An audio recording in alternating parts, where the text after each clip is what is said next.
Hello नमस्कार, स्वागत है आप लोग का फिर से एक बार सुनो बायोलॉजी ऑनलाइन क्लासेस में। आज हम लोग क्लास 12 का चैप्टर 3 मानव जनन पढ़ेंगे। ठीक है जी, चलिए देखते हैं मानव जनन में हम लोग को पढ़ना क्या क्या है। मानव जनन में हम लोग को पढ़ना है पुरुष जनन तंत्र, स्त्री जनन तंत्र, युग्मक जनन, गैमीटोजेनेसिस गैमीट बनने का प्रोसेस, युग्मक जनन, आतव चक्र मेंस्ट्रुअल साइकिल, निषेचन एवं अंतारोपण फर्टिलाइजेशन एंड इम्प्लांटेशन, संगर्भता pregnancy and gestation, embryogenesis, finally प्रसव एंड दुग्ध श्रवण। तो इतना हम लोग को बच्चा जनन, बच्चे का जनन को हम लोग पार्चुरेशन एंड लैक्टेशन। तो पुरुष जनन तंत्र, स्त्री जनन तंत्र, युग्मक जनन, आतव चक्र, निषेचन अंतरोपण, संगर्भता, प्रसव एंड दुग्ध श्रवण। तो ये चैप्टर अपने आप में एक बहुत महत्वपूर्ण चैप्टर है, क्योंकि इससे आप देखेंगे पिछले 4-5 साल से जो ट्रैक है 2 से 3 क्वेश्चन बराबर आ रहे हैं। ठीक है जी, तो 2 से 3 क्वेश्चन एक हैवी वेट चैप्टर बनाता है। कभी कभी 4 क्वेश्चन भी इस चैप्टर से कवर हुए हैं, तो 2-3 क्वेश्चन तो मिलते ही मिलते हैं। और एनसीईआरटी बेस्ड ही क्वेश्चन आते हैं। आप अगर देखेंगे ट्रेंड देखेंगे तो 2017 या 2018 में, 2017 तक कह लीजिए, कभी कभार थोड़ा सा डेप्थ में अलग पूछ लेते थे, लेकिन पिछले 3-4 साल से आप देखेंगे कि बिल्कुल एनसीईआरटी की लैंग्वेज से क्वेश्चन आता है। तो हम लोग बिल्कुल एनसीईआरटी को पढ़ेंगे। एनसीईआरटी की पीडीएफ मैं इसलिए आप लोग को शेयर करता हूँ, अपने नोट्स इसलिए शेयर नहीं करता हूँ क्योंकि ट्रेंड जो है पिछले 3 साल से बिल्कुल एनसीईआरटी बेस्ड, एनसीईआरटी की लैंग्वेज से क्वेश्चन वो लोग बनाते हैं, एनसीईआरटी से ही क्वेश्चन बनाते हैं। तो आपको इसकी बार बार पढ़ना है, इसको कोई भी लाइन को आप इसको लाइटली नहीं ले सकते, किसी भी लाइन से वो लोग क्वेश्चन बना लेते हैं। तो इसलिए मैं आपको जब भी पढ़ाता हूँ तो एनसीईआरटी के शेयर करता हूँ आपसे स्क्रीन, एनसीईआरटी की पीडीएफ। तो टाइम नहीं खराब करते, हम लोग जल्दी से पढ़ते हैं। जैसा कि आप जानते हैं, मानव लैंगिक रूप से जनन करने वाला और सजीव प्रजक या जरायुज प्राणी है। तो जनन जब हम लोग पढ़ते हैं तो जनन देखेंगे मुख्यतः 2 तरह से, लैंगिक व अलैंगिक। अलैंगिक जनन यूनिपेरेंटल होता है, मतलब एक प्राणी भाग ले सकता है, और गैमीट के फ्यूज़न के बगैर होता है। अलैंगिक जनन में गैमीट फ्यूज़न नहीं होता, जबकि लैंगिक जनन 2 प्राणी भाग ले रहे होते हैं, बाई पेरेंटल है, 2 प्राणी भाग ले रहे होते हैं, उनके गैमीट बनेंगे और गैमीट के फ्यूज़न से, गैमीट के संयोजन से ये जनन होता है। तो लैंगिक जनन करने वाला है मानव में लैंगिक जनन की क्रियाविधि है, तथा ये जरायुज प्राणी है। तो प्राणी 2 तरह के बताए गए हैं, अंडज और जरायुज। अंडज प्राणी वो जो अंडे देने वाले, और जरायुज प्राणी वो जिनके बच्चे पैदा होते हैं। तो ये जरायुज प्राणी है हम लोग का मानव। मानवों में जनन घटना के अंतर्गत युग्मकों की रचना, मानव में जनन घटना के अंतर्गत युग्मकों की रचना, अर्थात पुरुष में शुक्राणुओं का बनना तथा स्त्री में अंडाणु का बनना। जनन घटना के अंतर्गत हम लोग पढ़ते हैं मानव में जनन। मानव में जनन के तहत हम लोग पढ़ेंगे सबसे पहले युग्मकों की रचना, युग्मक बनने की क्या क्रियाविधि है, युग्मक जनन।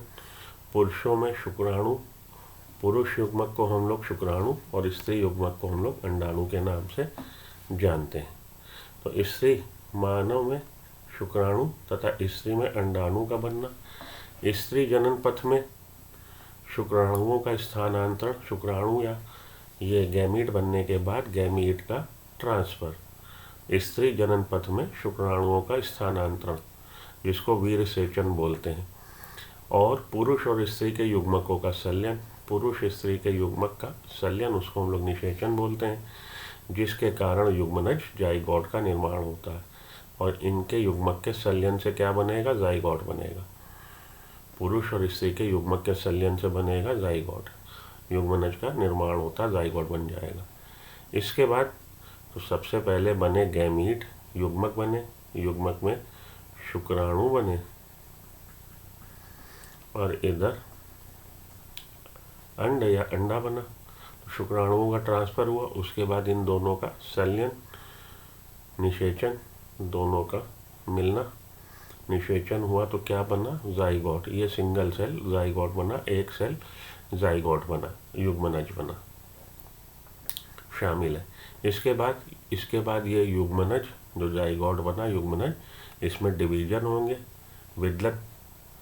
विदलन बोलते हैं हम लोग उसको, विदलन। सेल डिवीजन होगा, सेल डिवाइड होगी, सेल विभाजित होगी, और सिंगल सेल जाइगोट, एक सेल जो एक जाइगोट बना था, जाइगोट से कोरक पुटी बन जाएगी, ब्लास्टोसिस्ट जिसको बोलते हैं, कोरक पुटी बन जाएगी। तो उसके बाद कोरक पुटी की रचना तथा परिवर्धन और इसका गर्भाशय की दीवार से चिपक जाना, ब्लास्टोसिस्ट बनेगा, और फाइनली ब्लास्टोसिस्ट का एम्ब्रॉयनिक परिवर्धन, भ्रूण परिवर्धन होगा, और इसका ब्लास्टोसिस्ट का गर्भाशय की दीवार से चिपक जाना या गर्भाशय की दीवार में धंस जाना, अंतरोपण जिसको इम्प्लांटेशन बोलते हैं।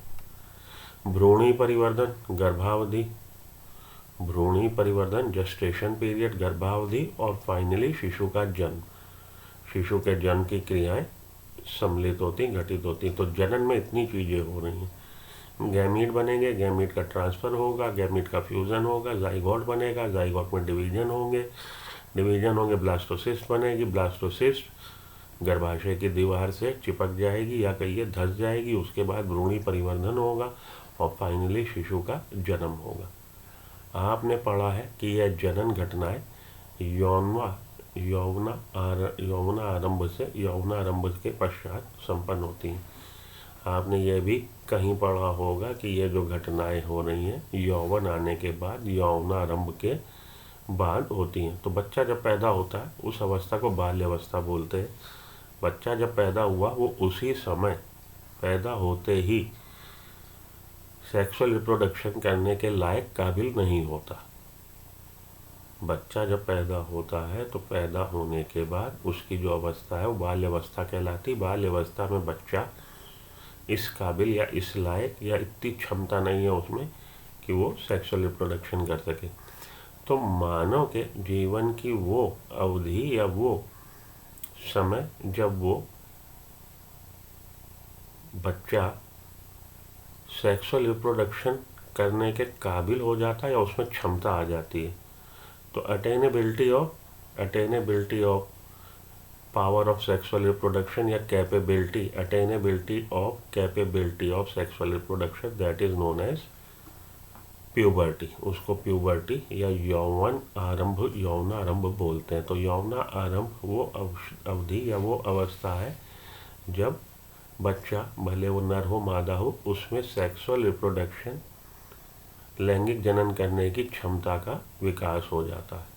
पुरुष और स्त्री के बीच महत्वपूर्ण रूप से जनन घटनाएं होती हैं।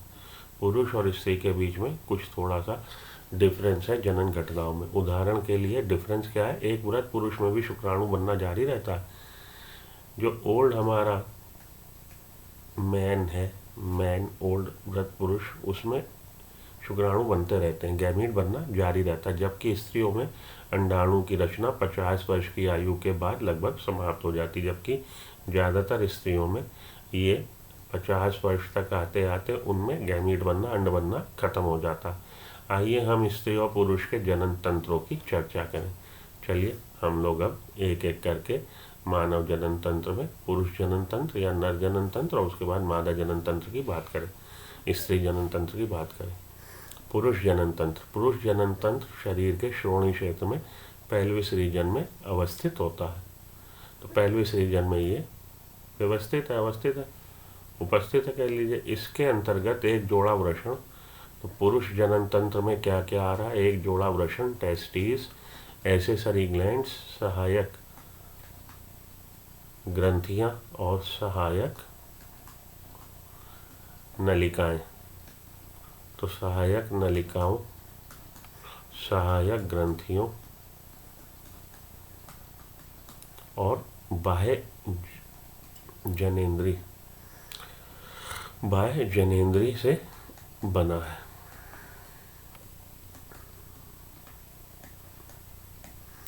तो एक जोड़ी वृषण है, सहायक नलिका है, एसेसरी डक्ट्स है, एसेसरी ग्लैंड्स हैं, सहायक ग्रंथियां हैं, और बाह्य जनेंद्रीय शिश्न होता है। ये है हमारा मनुष्य के जनन तंत्र का ब्रेकअप कह लीजिए, या मनुष्य के जनन तंत्र में उपस्थित रचनाएं कह लीजिए। तो शरीर में सबसे पहले हम लोगों ने एक जोड़ी वृषण पढ़ा, वृषण के बारे में और डिटेल में पढ़े। शरीर में वृषण उदर गुहा के बाहर एक थैली में धानी में स्थित होते हैं। तो वृषण जो है शरीर के बाहर, शरीर के बाहर एक थैली में। तो माफ करिएगा, शरीर में आप देखेंगे मानव शरीर में एक कैविटी मिल रही है आपको, बॉडी कैविटी, देह गुहा। वो देह गुहा डायफ्राम मस्कुलर स्ट्रक्चर है, डायफ्राम की वजह से, प्रेजेंस की वजह से देह गुहा दो में बटी है, ऊपर वक्ष गुहा और नीचे उदर गुहा। तो देह गुहा डायफ्राम ने उसको बांट दिया वक्ष गुहा और उदर गुहा में। शरीर में वृषण उदर गुहा के बाहर एक थैली में स्थित होते हैं, जिसे वृषण कोश कहते हैं। वृषण कोश वृषणों के तापमान को कम रखने में सहायक होता है। वृषण कोश का काम क्या है कि ये शरीर के तापमान से कम ऐसा वातावरण दे रहा है। ये देखिए शरीर के बाहर है, उदर गुहा के बाहर है वक्ष, ये वृषण हमारा। तो यहाँ पे सक्रोटम में या इस थैली में जो टेम्परेचर है वो शरीर के टेम्परेचर, कोर टेम्परेचर की तुलना में, शरीर के कोर टेम्परेचर की तुलना में, कोर मतलब सेंटर में, हम लोग के शरीर का कोर का सेंटर का टेम्परेचर 37 डिग्री मेंटेन होता है। हम लोग कैसे हैं, हम लोग अपने शरीर का तापमान 37 डिग्री सेंटीग्रेड पे मेंटेन रखते हैं। हम लोग वार्म ब्लडेड एनिमल्स कहलाते हैं, वार्म ब्लडेड एनिमल्स।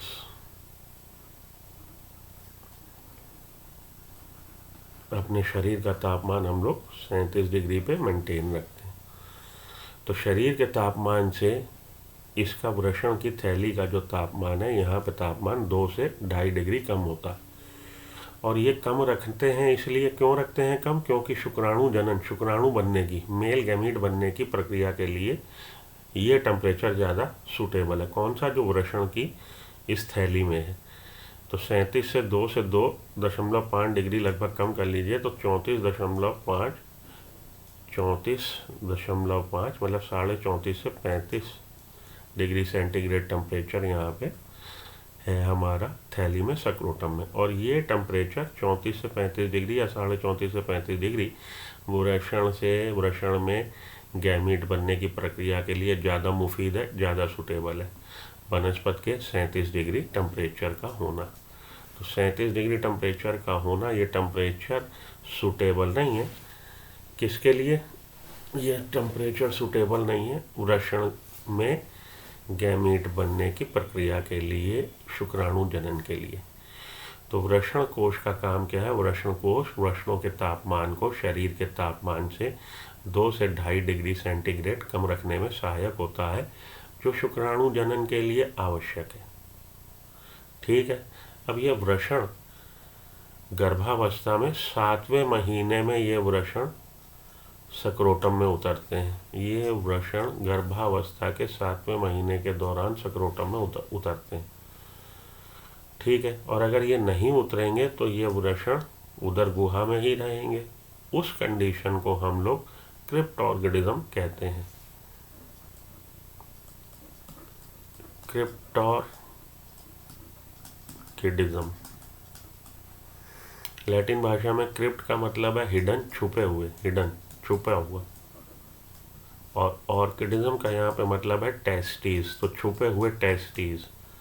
अगर टेस्टीज थैली में ना उतरे, उधर गुहा में ही हो, तो दिखाई नहीं देंगे। बच्चा जब पैदा होता है तो उसके टांगों के बीच में आपको ये थैली दिखाई देगी और पता लगेगा वृषण उतरे हुए हैं। अगर वृषण नहीं दिखाई दे रहे तो इसका मतलब है वो थैली बन नहीं पाई, या थैली में वृषण उतरे नहीं, वो उदर गुहा में ही है, जिसके लिए क्रिप्टोर्किडिज्म कंडीशन। और ये आपको इसलिए बताई मैंने क्योंकि अपने एनसीईआरटी में क्रिप्टोर्किडिज्म यहाँ पे लिखा नहीं है, लेकिन दिल्ली पीएमटी, एएमस, एएमसी वगैरह में क्वेश्चन क्रिप्टोर्किडिज्म से संबंधित पूछा जा चुका है। तो क्रिप्टोर्गिडिज्म वो कंडीशन है जिस कंडीशन में टेस्टिस फेल हो गए, सफल नहीं हुए, असफल हो गए हैं सक्रोटम में उतरने से। उधर गुहा में ही है, दिखाई नहीं देते, उसके लिए टर्म यूज होता है क्रिप्टोर्गिडिज्म। और क्रिप्टोर्गिडिज्म से जो सज्जन जूझ रहे हैं, जिनमें ये दिक्कत हो गई, उनमें गैमीट या तो बनेंगे नहीं या ना के बराबर बनेंगे, तो उसके लिए टर्म यूज होता है ओलिगोस्पर्मिया। ओलिगोस्पर्मिया कि बहुत कम मात्रा में स्पर्म, या एस्पर्मिया। एस्पर्मिया का मतलब स्पर्म ना बनना। ओलिगोस्पर्मिया बहुत कम मात्रा में, एस्पर्मिया स्पर्म बने ही नहीं, शुक्राणु बने ही नहीं। क्यों नहीं बने? क्योंकि टेस्टिस उधर गुहा से उतर के सक्रोटम में आए नहीं। क्रिप्टोर्गिडिज्म की बीमारी हो गई, और क्रिप्टोर्गिडिज्म में शरीर का तापमान टेस्टिस में स्पर्म बनने की प्रक्रिया को बाधित करता है। यह शुक्राणु जनन के लिए आवश्यक है कि उसको उतर जाए, वो किसमें? थैली में, इसमें वृषण कोश में। ठीक है, तो 2-3 बातें यहाँ पे मैंने आपको एक्स्ट्रा बताई, वो यहाँ पे आप छोटे से, आपकी एनसीईआरटी में किनारे किनारे जो जगह दी है वो इसीलिए दी है कि कुछ बातें अगर आप किसी से इधर उधर सुन लें तो उन बातों को यहाँ पे नोट कर लें। देखिए, आप लोग जो तैयारी कर रहे हो, उस तैयारी में क्या पढ़ना है, कितना पढ़ना है, क्यों पढ़ना है, कब पढ़ना है, कैसे पढ़ना है, कैसे याद करना है, ये बातें बहुत महत्वपूर्ण हैं। तो अगर आप मेरे साथ बने रहेंगे अगले 4-5-6 दिन तक या 10 दिन तक, तब आप समझ जाएंगे मेरे पैटर्न को। जब भी मैं चैप्टर पढ़ाता हूँ, चैप्टर से रिलेटेड क्वेश्चन ज़रूर कराता हूँ। क्वेश्चन लगाए बिना आपकी नैया पार नहीं होगी। तो क्वेश्चन लगा लेने के अलावा एक चीज़ और है जो मैं देखता हूँ दूसरे चैनल वाले मेहनत नहीं करते। इस समय आपके लॉकडाउन के बाद ये समझिए चैनल की बाढ़ आ गई है। जो भी खाली बैठा है अपने घर पे, या जो भी बंदे थे, उन्होंने सोचा चलो कुछ ना करो, ये ज्ञान बांटने लगो नेट पे, और हर कोई ने अपने अपना चैनल बना लिया। हर कोई ज्ञानी है, हर कोई बढ़िया काम कर रहा, लेकिन काम बढ़िया वो जिससे आपका जो उद्देश्य है वो चरितार्थ हो जाए, फलीभूत हो जाए। उसके लिए आपको एक सिस्टमेटिक ढंग से पढ़ना पड़ेगा। मैं देखता हूँ चैनल पे जब आप लोग आते हो, अब आपने मानिए लैक ओपेरॉन को सर्च मारा, तो लैक ओपेरॉन के जो भी नोट्स आपको जहाँ से मिले आपने उसको देखा और अपना, या फोटोसिंथेसिस या रेस्पिरेशन सर्च मारा, तो हर कहीं पे आप अपना पूरा कोर्स एक जगह से फॉलो नहीं कर रहे, आप अलग अलग जगह पे जा रहे हो, अलग अलग प्लेटफॉर्म पे जा रहे हो। हर किसी का अपना स्टाइल है, हर किसी का अपना तरीका है एक, लेकिन अगर आप ढर्रे पे चलोगे तो ज़्यादा आप लोग के लिए बढ़िया रहेगा। आज जब मैं आपके लिए ये लेक्चर रिकॉर्ड कर रहा हूँ तो आज तारीख है 18 जनवरी, और ये जब मेरा लेक्चर अपलोड होके आपके आ जाएगा यूट्यूब पे आप लोग के लिए, तो 20 जनवरी तक, क्योंकि इसके बाद इसकी प्रोसेसिंग और कई चीज़ें करनी पड़ती हैं, समय लग जाता है थोड़ा सा, तो मोस्ट प्रॉब्ली 20 जनवरी तक ये ऑनलाइन हो जाएगा। Within 48 hours, I mean to say within 48 hours. और मेरा जो प्रोजेक्शन है, मेरा प्रोजेक्शन ये है 31 मार्च तक आपका पूरा कोर्स 31 मार्च तक मैं अपलोड कर दूंगा आपके इसी यूट्यूब चैनल पे, मेरे यूट्यूब चैनल पे, सुमो बायोलॉजी पे भी, और आपको मिल जाएंगे और भी इसके एसएस मिल जाएंगे। तो है क्या, सिस्टमेटिक ढंग से अगर आप मानव जनन पढ़ रहे हैं तो उससे रिलेटेड हर टॉपिक और उससे रिलेटेड क्वेश्चन, और लास्ट ईयर क्या क्वेश्चन आए और इस ईयर कौन से क्वेश्चन आ सकते हैं, एक सिस्टमेटिक ढंग से आप पढ़ेंगे तो आप में भी कॉन्फिडेंस बिल्टअप होगा और आप भी अच्छी तरह से चीज़ों को समझ पाएंगे। मेरी राय ये है आपको। तो बने रहिएगा सुमो बायोलॉजी पे। मेरे लेक्चर को मेरे यूट्यूब चैनल पे आपको प्लेलिस्ट भी मिल जाएगी। प्लेलिस्ट में मेंशन होगा किस डेट पे कौन सा लिंक किस लेक्चर के लिए। कोई दिक्कत हो तो उस पर आप क्वेरी अपनी डाल सकते हो, आपको प्रॉपर जवाब दिया जाएगा। तो वृषणों में प्रत्येक वृषण अंडाकार है। अब हम लोग आ गए वृषण के बारे में और डिटेल में पढ़ने को। आकार कैसा है? अंडाकार है तथा इसकी लंबाई 4 से 5 सेंटीमीटर, चौड़ाई 2 से 3 सेंटीमीटर है। लंबाई 4 से 5 सेंटीमीटर, चौड़ाई 2 से 3 सेंटीमीटर है। वृषण सघन आवरण से ढका रहता है। प्रत्येक वृषण में लगभग 250 कक्ष होते हैं। तो वृषण की लंबाई 4 से 5 सेंटीमीटर, चौड़ाई 2 से 3 सेंटीमीटर, सघन आवरण से ढका है। वृषण में लगभग 250 कक्ष हैं जिनको वृषण पालिका या टेस्टिकुलर लोब्यूल्स कहते हैं। इन कंपार्टमेंट्स को हम लोग, जो कक्ष बन गए हैं कंपार्टमेंट्स, इनको हम लोग वृषण पालिका या टेस्टिकुलर लोब्यूल्स कहते हैं। प्रत्येक वृषण पालिका के अंदर, अब वृषण पालिका ये जो कक्ष बन गए, होटल के कमरे बन गए, उन होटल के कमरों में आके गेस्ट भी तो ठहरे, उसमें क्या है, प्रत्येक वृषण पालिका के अंदर 1 से लेकर 3 अति कुंडलित शुक्रजनक नलिकाएं हैं। शुक्रजनक नलिकाएं सेमनीफेरस ट्यूब्यूल्स हैं। तो वृषण में 250 कक्ष, हर कक्ष में 1 से 3 सेमनीफेरस ट्यूब्यूल्स जिनमें शुक्राणु पैदा होते हैं, किए जाते हैं। प्रत्येक वृषण शुक्रजनक नलिका सेमनीफेरस ट्यूब्यूल्स का भीतरी भाग 2 प्रकार की कोशिकाओं से स्तरित होता है। तो सेमनीफेरस ट्यूब्यूल्स में अंदर की तरफ ये जो स्तर बन रहा है, 2 तरह की कोशिकाएं हैं। एक तो cuboidal primary germ cells, cuboidal नर जर्म सेल्स जिसको कि हम लोग स्पर्मेटोगोनिया बोलते हैं, और सर्टोली सेल्स, लंबी टॉल कॉलमनर सर्टोली सेल्स। तो ये सेमनीफेरस ट्यूब्यूल्स के अंदर की तरफ 2 तरह की कोशिकाएं हैं। एक तो है जी नर जर्म सेल्स स्पर्मेटोगोनिया जो क्यूबॉइडल क्यूब लाइक है, और दूसरी हैं टॉल कॉलमनर सर्टोली सेल्स जिनको हम लोग नर्स सेल्स भी बोलते हैं, नर्स सेल्स भी बोलते हैं। नर जर्म सेल्स और सर्टोली सेल्स, इन दोनों का काम क्या है। नर जर्म सेल्स अर्धसूत्री विभाजन हम लोग पढ़ चुके हैं, 2 तरह का होता है। विभाजन 2 तरह का है आपको, अर्धसूत्री और समसूत्री। अर्धसूत्री मियोसिस और समसूत्री माइटोटिक। तो 2 तरह का सेल डिवीजन होता है। अर्धसूत्री विभाजन में, मियोसिस में, अर्धसूत्री विभाजन में क्रोमोसोम्स का नंबर आधा हो जाता है डॉटर सेल में कंपैरिजन के पेरेंटल सेल में। मानिए पेरेंट सेल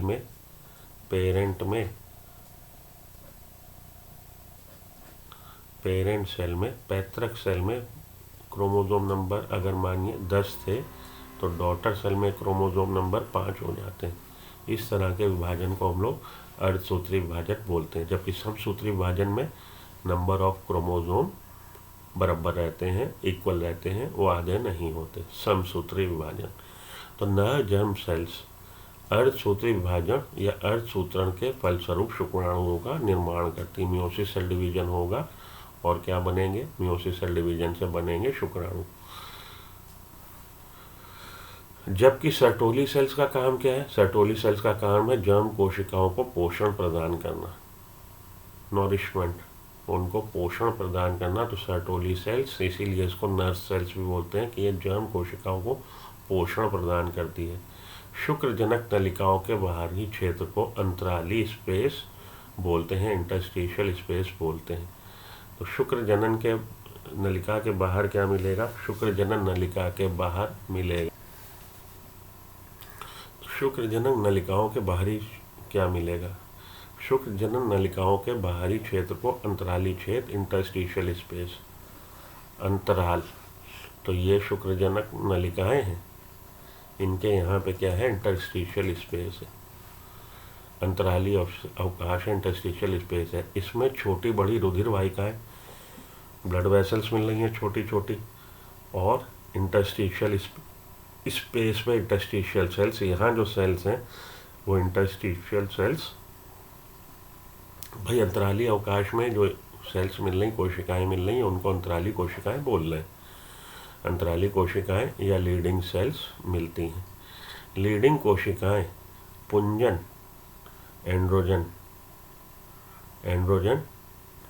एंड्रोजन टेस्टोस्टेरोन, जिसको पुंजन बोल रहे हैं, नामक वृषण हार्मोन संश्लेषित व स्रावित करती हैं। ये लाइन इंपॉर्टेंट है, इस लाइन को अंडरलाइन करिए।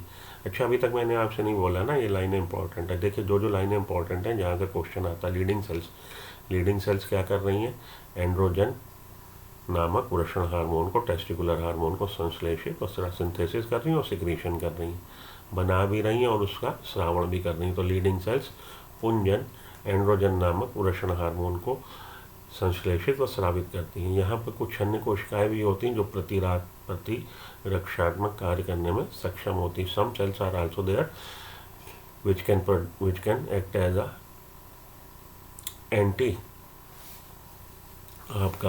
एंटीबायोटिक सेल्स और प्रतिरक्षात्मक काम कर सकती हैं। यहाँ पर कुछ अन्य कोशिकाएं भी हैं जो प्रतिरक्षात्मक कार्य करने में सक्षम होती हैं।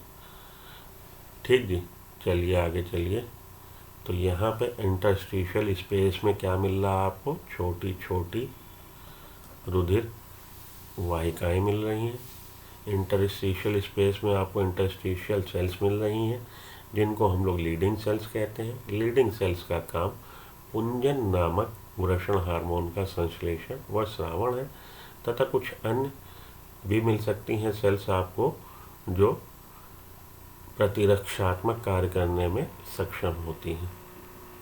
ठीक है, ये हो गया आपका वृषण के बारे में जानकारी। पुरुष लिंग सहायक नलिकाओं के अंतर्गत अब हम लोगों ने पढ़ा था कि भाई किससे बना है, एक जोड़ी वृषण, उसके अलावा सहायक नलिकाएं और सहायक ग्रंथियां। तो सहायक नलिकाओं में कौन कौन आ रहा, सहायक नलिकाओं में रेटेटेस्टिस जिसको वृषण जालिकाएं, शुक्रवाहिकाएं, वास एफ्रेंशिया, शुक्रवाहिकाएं, अधिवृषण एपिडिडाइमिस, शुक्रवाहक वास डिफरेंस। रट लीजिएगा, नाम भी रट लीजिएगा। तो सबसे पहले अगर इंग्लिश वाले रटें, ज़्यादा आसान लगते हैं मुझे, रेटेटेस्टिस से वासा एफ्रेंशिया, वास एफ्रेंशिया, फिर एपिडिडाइमिस और फिर वास डेफरेंस। ये है सहायक नलिकाओं का डिस्क्रिप्शन विवरण। तो सहायक नलिकाओं के अंतर्गत रेटेटेस्टिस वृषण जालिका, वासा एफ्रेंशिया, वास एफ्रेंशिया, एपिडिडाइमिस अधिवृषण तथा वासा डिफरेंस शुक्रवाहक, ये आते हैं आपके सहायक नलिकाओं के अंतर्गत।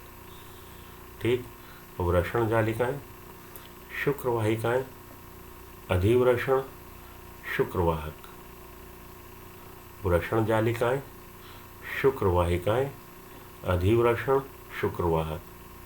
ओके, ये हो गए आपके एक्सेसरी हमारे सहायक नलिकाओं के नाम। पूछा जाता है आपसे कि सहायक नलिकाएं, पूछेगा ये 4 दे देगा, इनमें से कौन सी सहायक नली है कौन सी नहीं, और इनका जो क्रम है, क्रम भी यही है, क्रम भी याद रखिएगा। सबसे पहले आपका था रेटेटेस्टिस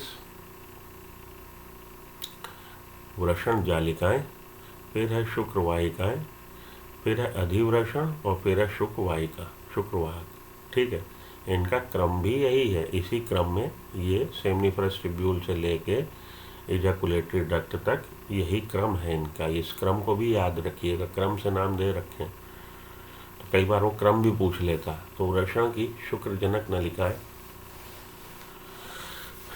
अब हम लोगों ने जो पढ़ा है, क्या क्या पढ़ा है भाई, फिर से आओ 1 मिनट। वृषण जालिकाएं, शुक्रवाहिकाएं, अधिवृषण और शुक्रवाहक।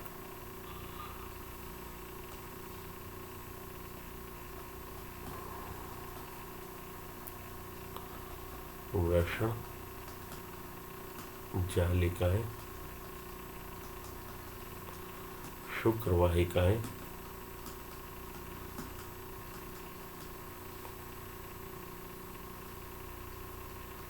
अधिवृषण तथा शुक्रवाहक। तो सेमनीफरस ट्यूब्यूल सेमनीफरस ट्यूब्यूल खुल रहा है रेटेटेस्टिस में, वृषण जालिकाएं खुल रहे हैं शुक्रवाहिकाओं में, वासा इफ्रेंशिया में, वासा इफ्रेंशिया खुल रहा है एपिडिडाइमिस अधिवृषण में, और अधिवृषण का आगे की तरफ चल के शुक्रवाहक में खुलना होता है वास डिफरेंस में। और वास डिफरेंस में जब आके मिलती है एक ब्रांच समाइनल वेसिकल की, तब वो बनाती है इजाकुलेटरी डक्ट, और इजाकुलेटरी डक्ट यूरिथ्रा से बाहर खुलता है। तो ये क्रम भी याद रखिएगा, ठीक है। वृषण की शुक्रजनक नलिकाएं, वृषण की शुक्रजनक नलिकाएं सेमनीफरस ट्यूब्यूल। वृषण नलिकाओं के माध्यम से नलिकाएं या वाहिकाएं कह लीजिए, वृषण नलिकाओं के माध्यम से शुक्रवाहिका में खुलती है। वृषण की शुक्रजनक नलिकाएं वृषण नलिकाओं के माध्यम से रेटेटेस्टिस के माध्यम से शुक्रवाहिकाओं में खुलती है। इसमें खुली तो वृषण की शुक्रजनक नलिकाएं सेमनीफरस ट्यूब्यूल, समझो आप बात। वृषण की शुक्रजनक नलिकाएं, वृषण में क्या है 250 कंपार्टमेंट है, कक्ष है, और उन कक्षों में क्या है 1 से 3 कुंडलित शुक्रजनक नलिकाएं हैं सेमनीफरस ट्यूब्यूल्स। तो सेमनीफरस ट्यूब्यूल्स किसमें खुल रही हैं? वृषण नलिकाओं के माध्यम से या वृषण जालिकाओं के माध्यम से इसमें खुल रही हैं शुक्रवाहिकाओं में। यह शुक्रवाहिका वृषण से चलकर, ये वासा इफ्रेंशिया वृषण से चलकर अधिवृषण में एपिडिडाइमिस में खुली, जो प्रत्येक वृषण के पृष्ठ सतह पर स्थित होती है। यह एपिडिडाइमिस का है वृषण के पृष्ठ सतह पर। यह अधिवृषण शुक्रवाहक की ओर बढ़ते हुए उदर के ऊपर की तरफ आती है और मूत्राशय के ऊपर लूप बनाती है। तो आपसे ये पूछा जाएगा कि वृषण से निकलती कौन सी है, अगर ऐसे सरी डक्ट पूछें सहायक, तो वृषण से निकल रही है शुक्रवाहिका, या कौन सी ऐसी सहायक नली है, सहायक नली जो वृषण को छोड़ के आगे की तरफ चलती है। तो वृषण से चलकर या निकलकर कौन सी है? शुक्रवाहिका, एपिडिडाइमिस। शुक्रवाहिका कौन? रेटेटेस्टिस, वासा इफ्रेंशिया, एपिडिडाइमिस। एपिडिडाइमिस है अधिवृषण। तो यह शुक्रवाहिका वृषण से चलकर अधिवृषण में खुलती है। वृषण से चली अधिवृषण में खुली, एपिडिडाइमिस में खुली। यह वृषण के पश्च सतह पर स्थित होती है। यह अधिवृषण शुक्रवाहक की ओर बढ़ते हुए उदर के ऊपर जाती है। अब यह अधिवृषण एपिडिडाइमिस शुक्रवाहक की ओर बढ़ते हुए, शुक्रवाहक क्या है? वासा डेफरेंस। ये अधिवृषण शुक्रवाहक की ओर बढ़ते हुए उदर के ऊपर जाती है। तो शुक्रवाहक की ओर बढ़ते हुए उदर के ऊपर जाएगी और मूत्राशय के ऊपर से लूप बनाती हुई एक रिसीव करेगी किसको? ये देखिए शुक्रवाहक वृषण ऊपर गई उदर की तरफ और मूत्राशय के ऊपर लूप बनाती हुई इसने डक्ट रिसीव करी। किससे रिसीव करी? डक्ट इसने रिसीव करी है समाइनल प्लाज्मा से, तो समाइनल वेसिकल से शुक्राशय से इसने डक्ट रिसीव करी और इन्होंने बना दिया इजाकुलेटरी डक्ट बना देगी। और वो किस में खुलेगी? यूरिथ्रा में खुलेगी। तो इजाकुलेटरी डक्ट के रूप में ये खुल रही है यूरिथ्रा में, ठीक है। ये है आपका रेटेटेस्टिस वृषण जालिका, ये है रेटेटेस्टिस। रेटेटेस्टिस किस में खुला? रेटेटेस्टिस खुला है वासा इफ्रेंशिया शुक्रवाहिकाओं में। और शुक्रवाहिका किस में खुला? एपिडिडाइमिस का कंटिन्यूएशन वास डिफरेंस शुक्रवाहक। ये है आपका शुक्रवाहक वास डिफरेंस उदर के ऊपर की ओर चढ़ते हुए मूत्राशय के ऊपर से लूप बनाता है। और ये किस में खुल रहा है? ये खुल रहा है एज इजाकुलेटरी डक्ट इन यूरेथ्रा। इजाकुलेटरी डक्ट ये कब कहलाएगा? जब ये एक डक्ट रिसीव कर लेगा सेमाइनल वेसिकल्स से।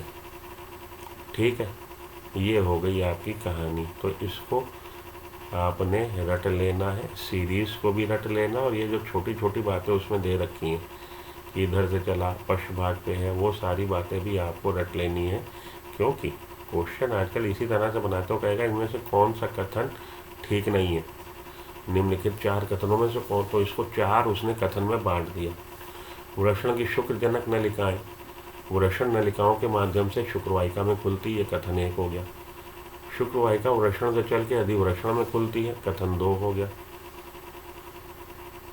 शुक्रवाहिका वृषण के पश्चिम स्तर पे होती है, कथन 3 हो गया। यह अधिवृषण शुक्रवाहक की ओर बढ़ते हुए यह अधिवृषण शुक्रवाहक की ओर बढ़ते हुए उदर के ऊपर जाती है। अधिवृषण हमारा एपिडिडाइमिस, शुक्रवाहक हमारा वास डेफरेंस। तो एपिडिडाइमिस शुक्रवाहक के बढ़ते हुए उदर के ऊपर की ओर जाती है तथा मूत्राशय के ऊपर लूप बनाती है। अब इसने जो चौथा स्टेटमेंट है, इसमें कुछ उसने मूत्राशय के नीचे की ओर से लूप बनाती है लिख देगा, या लिख देगा जी शुक्रवाहक की ओर बढ़ते हुए उदर के नीचे की ओर जाती है। तो एक कहीं पे कुछ उसने चेंज कर दिया जरा सा, 4 स्टेटमेंट से क्वेश्चन फॉर्म कर दिया और आपसे कहा जी इसमें से गलत वाला स्टेटमेंट चुन लो। तो ये चारों बातें जो उसका डिस्क्रिप्शन है बहुत अच्छे से आपको इसी लैंग्वेज में ध्यान में होनी चाहिए। मेरा ये कहने का मतलब है जो ट्रेंड आ रहा है आजकल पेपर सेट करने का, क्वेश्चन सेट करने। ठीक है जी, आ गई बात समझ में। तो वृषण की शुक्रजनक नलिकाएं वासाए फ्रेंशिया, वृषण नलिकाओं के माध्यम शुक्रजनक नलिकाएं सेमनीफरस ट्यूब्यूल, वृषण नलिकाओं के माध्यम से शुक्रवाहिकाओं में खुलती है। वृषण नलिकाएं या वृषण जालिकाएं, रेटेड टेस्टिव, ये रेटेड टेस्टिव है, ये सेमनीफरस ट्यूब्यूल्स है। शुक्रवाहिकाएं हमारी वासाए फ्रेंशिया, यह शुक्रवाहिका वृषण से चलकर अधिवृषण में खुलती है। वासाए फ्रेंशिया किसमें खुल रही है? एपिडिडाइमिस में खुल रही है, अधिवृषण में खुल रही है, जो वृषण के पश्च स्तर पर होता है। एपिडिडाइमिस कहाँ है? अधिवृषण कहाँ है? वृषण के पश्च स्तर पर। यह अधिवृषण शुक्रवाहक की ओर, शुक्रवाहक हमारा वास डेफरेंस, यह अधिवृषण शुक्रवाहक की ओर बढ़ते हुए उदर के ऊपर जाती है और मूत्राशय के ऊपर लूप बनाती है। ठीक, इसमें शुक्राशय से एक वाहिनी आके मिलती है, शुक्राशय से एक वाहिनी आती है। शुक्राशय क्या है? सेमाइनल वेसिकल्स से एक वाहिनी आती है और मूत्र मार्ग में स्खलनी वाहिनी के रूप में खुलती है। स्खलनी वाहिनी क्या है? इजाकुलेटरी डक्ट।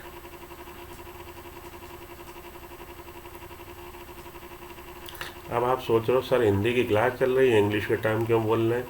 बेटा इसलिए बोल रहा हूँ कि अगर इसके साथ के साथ आप टर्म यहाँ पे नोट कर लोगे तो इंग्लिश के टर्म थोड़ा आसान से होते हैं रटने में, इसलिए मैंने आपको साथ के साथ बोले। Seminiferous tubules, rete testis, vasa फ्रेंशिया,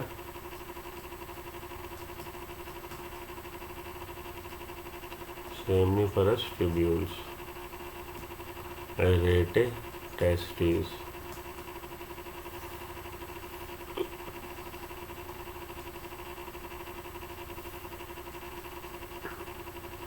वास फ्रेंशिया, एपिडिडाइमिस,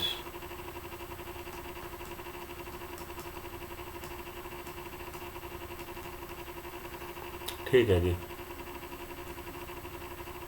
एपिडिडाइमिस और ये वास डिफरेंस।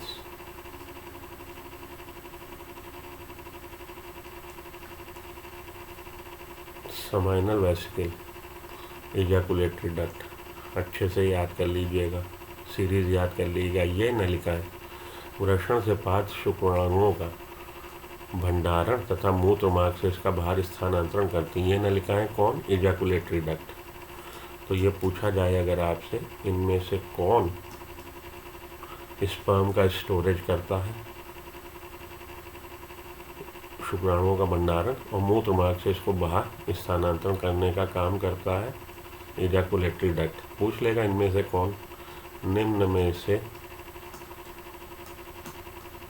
कौन सी सहायक नली शुक्राणुओं का भंडारण तथा मूत्र मार्ग से इनका बाहर स्थानांतरण करने का काम करती है। तो एक आपको उसमें ऑप्शन होगा इजैकुलेटरी डक्ट। ठीक, स्खलनी वाहिनी, इजैकुलेटरी डक्ट स्खलनी वाहिनी। मूत्र मार्ग मूत्राशय से निकलकर पुरुष के शिश्न के माध्यम से गुजरता हुआ बाहर की ओर एक छिद्र के रूप में खुलता है। मूत्र मार्ग मूत्राशय से निकलकर, मूत्र मार्ग यूरेटर, मूत्राशय से निकलकर पुरुष के शिश्न के माध्यम से, मूत्र मार्ग यूरिथ्रा, मूत्राशय से यूरिथ्रा और यूरेटर, यूरेटर से निकल के फिर ये कहलाएगा शिश्न के रास्ते में कहलाएगा यूरिथ्रा के माध्यम से बाहर गुजरता हुआ बाहर की ओर एक छिद्र के रूप में खुलता है, जिसे मूत्राशय मुख या यूरिथ्रल मीटस कहते हैं। तो बाहर की तरफ छिद्र के रूप में खुलना जिसको मूत्राशय मुख या यूरिथ्रल मीटस कहते हैं। शिश्न पुरुष की बाहरी जननेंद्रिय है, ये लाइन इंपॉर्टेंट है। शिश्न पुरुष की बाहरी जननेंद्रिय है, यह विशेष प्रकार के ऊतकों का बना होता है। तो कॉन्ट्रैक्टाइल टिश्यू का बना है, विशेष प्रकार के ऊतकों का बना है, जो शिश्न के उद्घर्षण या उठान इरेक्शन में सहायता प्रदान करते हैं और वीर्यसेचन को सुगम बनाता है। तो इसका काम क्या है, ये स्पेशल टाइप के टिश्यू हैं और उसकी वजह से शिश्न जब वहाँ पे रुधिर प्रवाह बढ़ जाता है तो शिश्न उठ जाता है, इरेक्शन हो जाता है, इरेक्ट पोजीशन में आ जाता है, में सहायता प्रदान करता है। तो इरेक्शन होने के बाद वीर्यसेचन इंसेमिनेशन को सुगम बनाता है। इरेक्शन होने के बाद ही नर सेक्सुअल इंटरकोर्स कर पाएगा या कहिए कि मैथुन कर पाएगा। तो शिश्न के उद्घर्षण या उठान में सहायता प्रदान करता है। विशेष प्रकार का ऊतक है जो शिश्न के उद्घर्षण या उठान में सहायता प्रदान कर रहा है और इसके लिए उठना, इसका उठान जरूरी है वीर्यसेचन के लिए, इंसेमिनेशन के लिए। वीर्यसेचन क्या था, तो पुरुष का फीमेल रिप्रोडक्टिव ट्रैक में ट्रांसफ़र करना स्पर्म का, वो है वीर्यसेचन। तो नर गैमीट का फीमेल रिप्रोडक्टिव ट्रैक में, जनन तंत्र में ट्रांसफ़र, स्थानांतरण, वही है वीर्यसेचन। शिश्न का अंतिम वर्धित भाग शिश्नमुंड या ग्लांस पेनिस कहलाता है, जो ढीली त्वचा से ढका होता है, जिसे अग्रछद या फोर स्किन बोलते हैं। तो शिश्न का अगला भाग जो है वर्धित है, फूला हुआ है, जिसको हम लोग ग्लांस पेनिस या शिश्नमुंड कहते हैं, जो एक ढीली त्वचा से ढका होता है, ढीली त्वचा से ढका है, जिसे अग्रछद या फोर स्किन कहते हैं। ठीक, चलिए आगे। पुरुष लिंग की सहायक ग्रंथियों के अंतर्गत, सहायक ग्रंथियों के नाम आप पढ़ लें, सहायक नलिकाओं के नाम तो पढ़ लिए आपने, सहायक ग्रंथियों के नाम पढ़ लीजिए। सहायक ग्रंथियों के अंतर्गत एक जोड़ा शुक्राशय समाइनल वेसिकल्स, एक प्रोस्टेट ग्लैंड पुरस्थ ग्रंथि तथा एक जोड़ा बल्बोयूरिथल ग्लैंड्स है।